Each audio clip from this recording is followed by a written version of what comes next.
Prime Minister Anthony Albanese has addressed the issue of border security and the death of Kremlin critic Alexei Navalny at a media conference a short time ago. Mr. Albanese, what can you tell us about the vote of asylum seekers arriving in WA yesterday? I have spoken with the Minister, Claire O'Neill, but I've also spoken with the Commander of the Joint Agency Task Force Operations on Sovereign Borders, Rear Admiral Brett Sonta. And I've been fully briefed on what's occurred. We don't talk about the detail of operational matters, but I'm very comfortable that the Operation Sovereign Borders has been put in place. It's the same system that operated before, and we will make announcements about what has occurred there through Operation Sovereign Borders imminently when that occurs. Are you worried that people are exploiting the AZYQ decisions and ask people to take the dangerous journey to Australia? Well, our position on Operation Sovereign Borders is very clear, and that people who attempt to arrive here by boat will not settle here.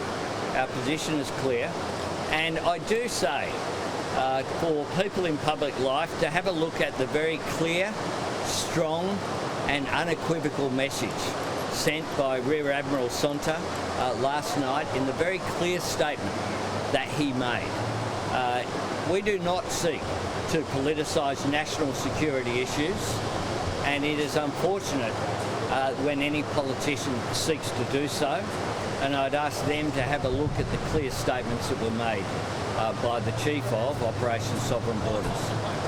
So that the opposition leader says people smugglers can, quote, pick out a weak leader. What's your response to that? Well, I think that says more about him than anything else. The clear statement by the leader of the Operation Sovereign Borders operations is very clear that was made last night. Mr. Albanese, is the defence looking to offload prime real estate to fund military acquisitions and the updating of bases? No. We are operating very clearly in accordance with the defence review that took place. When we have surplus land, of course, from time to time, that will be dealt with.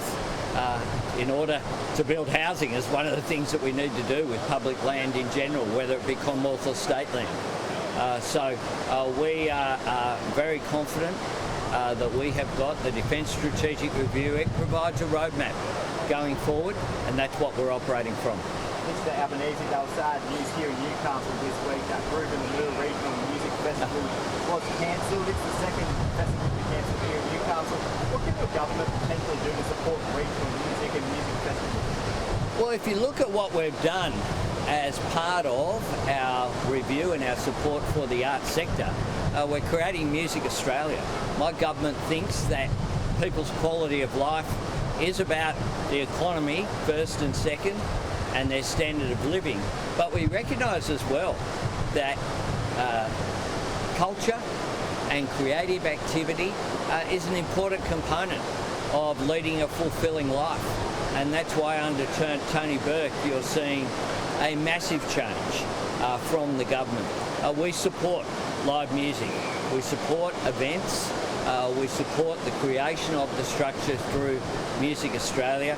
I did see that, and of course Groove in the Moo is also it's a regional festival that goes to Canberra, and I know that people in Canberra, now my home, were really regretting it. I did note when I came into Newcastle the billboard's still there with Alice in Wonderland leading what was a pretty handy lineup, I must say, of artists there. So I think that will be disappointing.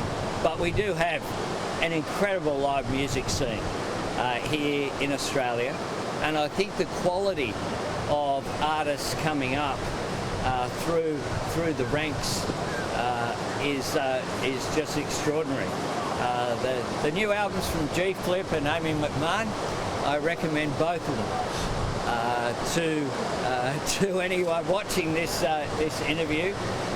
They are sensational, and I think that for young people as well, these music festivals are an opportunity for people to get together, enjoy each other's company, meet a whole range of people they wouldn't meet otherwise.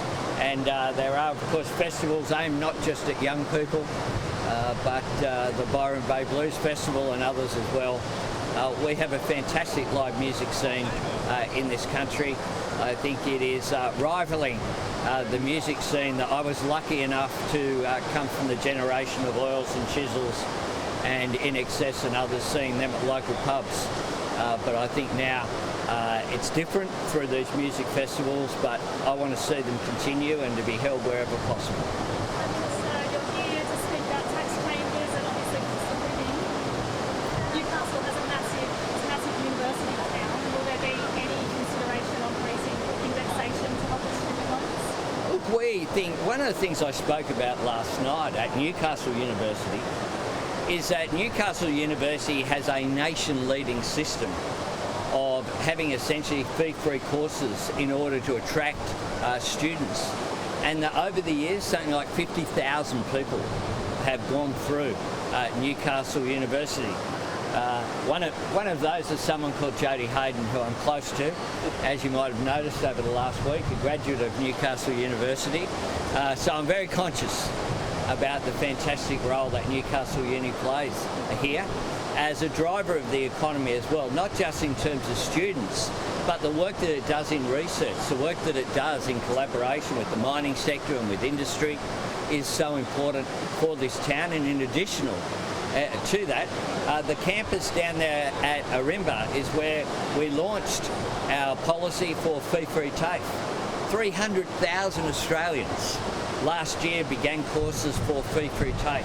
That's made an incredible difference to them as individuals, but I'll tell you what it'll do, it'll make a big difference to our economy as well, because people in the care sector, aged care, child care, as well as our carpenters, our plumbers, our electricians, have all been given those apprenticeships, given those starts, and they've done it free of charge.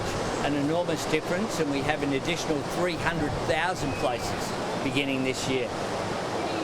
Responsible for Alexei Navalny's death? Well, this is, of course, a tragedy. And Australia is shocked and saddened by the news of Alexei Navalny's death. And we hold Vladimir Putin and the Russian regime responsible for this death in prison. Vladimir Putin is an authoritarian.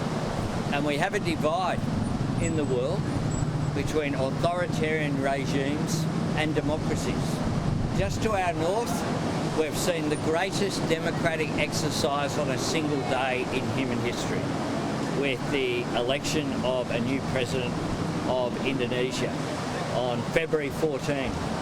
And it stands in stark contrast. We cannot take democracy for granted. We need to cherish it and nurture it. And we need to call out the behaviour of authoritarians like Vladimir Putin. Thanks very much.